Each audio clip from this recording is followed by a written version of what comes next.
முருகா முருகான்னு சிந்திச்சுக்கிட்டே இருந்தோம்னா வாழ்க்கையில வரது அத்தனை முருகனுடைய பிரசாதமாகத்தான் தெரியும். அது நல்லது வந்தாலும் சரி, கெட்டது வந்தாலும் சரி. ஆதிசங்கரர் சொல்லுவார், வாழ்க்கையில ஒருத்தனுக்கு தொடர்ந்து இன்பம் வந்து கொண்டே இருந்தால் அது இறைவனுடைய பிரசாதம்.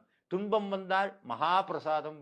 ஏன்னா துன்பத்துலதான் சில உண்மைகள் நமக்கு புரிய தொடங்கும். அப்ப வாழ்க்கையில முருகப்பெருமானுடைய திருவருள் பதிந்து விட்டதுன்னு சொன்னா தொடர்ந்து இறைவனுடைய அருளால் தான் எல்லாம் நடக்குது அப்படிங்கிற உண்மை புரிஞ்சிடும்.